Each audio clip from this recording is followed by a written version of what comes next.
These are the motorcycles that currently live inside my house. But this is my newest dirt helmet. I have a nice collection of tools.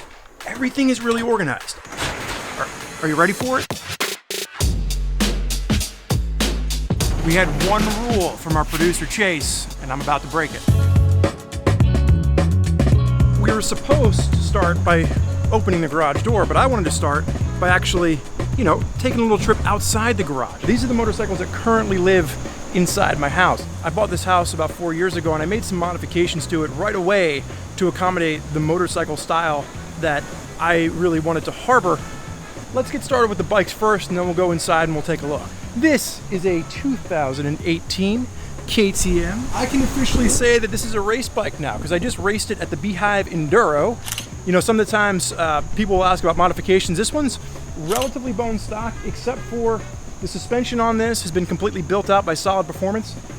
Solid Performance is probably the closest thing that I have to a sponsor. This is a motorcycle that I have wanted for a long time. I was super stoked when one popped up used at Kissel Motorsports in Central PA. It's got a bunch of really fun stuff on it, but keep in mind the Rally, the main thing that set that apart was the fact that it has the Pro Component suspension already included. The Rottweiler intake on there. I had to seat off in case we wanted to take a peek at the Rottweiler intake.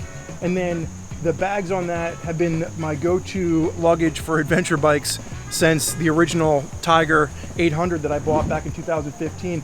Now this beast from the East is a 2021 Kawasaki KLX 230L. That belongs to my fiance. Or that brake lever is bent. She didn't fix it. She's not maintaining her vehicle, folks. Mainly, I like a 4-stroke dirt bike. However, when it comes to my lawn equipment, I'm 2-stroke all the way, baby. That hedge trimmer, I'm gonna take a thumb off. Imagine what it could do to a tree. So, let's start with the helmets. I'm a partial to Arai. I've got a couple of bells. The Moto 9 down there has recently been replaced. I do have a Moto 10. That's a race star that I have for track days. And then an old RXQ from Arai. But this is my newest dirt helmet. I like wacky, loud graphics. They speak to me. And then I've got a bunch of gear over here, more helmets. When I'm going out to do an event or to go for a ride, I want to come in and I want to know where my knee braces, my goggles, my gloves. These are Nicole's adorable, tiny little knee guards. They wouldn't even come close to fitting my giant knees. I've got a parts bin for all kinds of ancillary parts. And then this goes with me whenever I'm doing a race or an event, and it's got everything from filters to levers to extra chains and sprockets and you name it, I have an extra part for it because chances are I've broken it. We've talked on High Side, Low Side a lot about the infamous Kawasaki 440 LTD. This is the engine for that bad boy. Just kind of hanging out in the garage, the frame's in the office in the studio at RevZilla.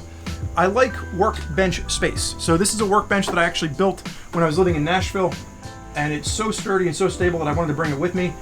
Fun fact, when I'm not working for RevZilla, I actually shoot music photography on the side, and this workbench was actually featured in an album cover that I shot for an individual named Ben Danaher.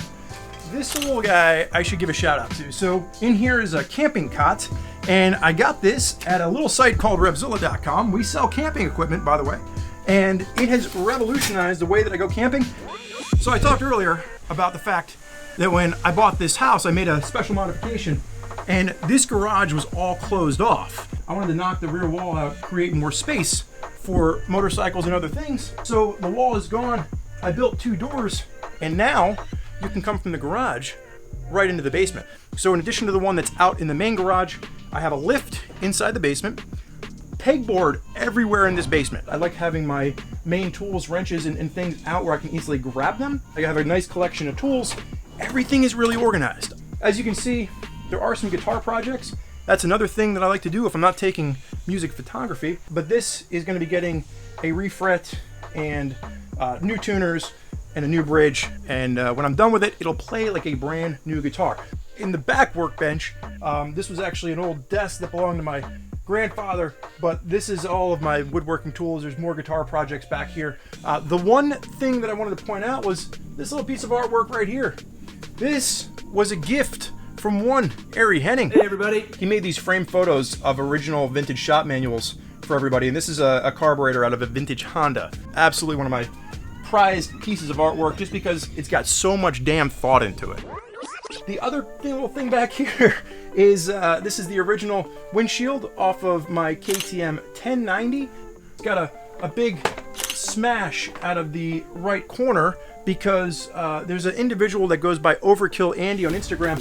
He was racing on my team for this Canadian rally that we were doing.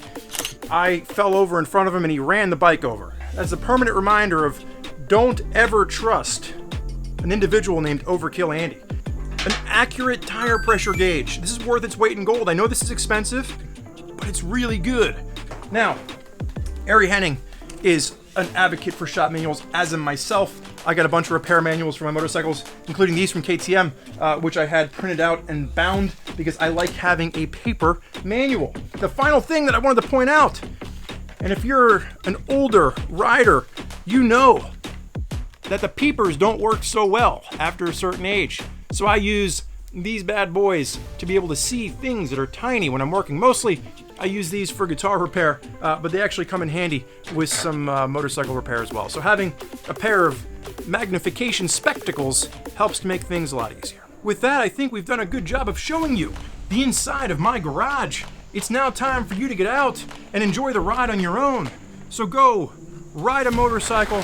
Subscribe to us on YouTube to keep up with all the content we have rolling out at RevZilla.com. And until next time, enjoy the ride.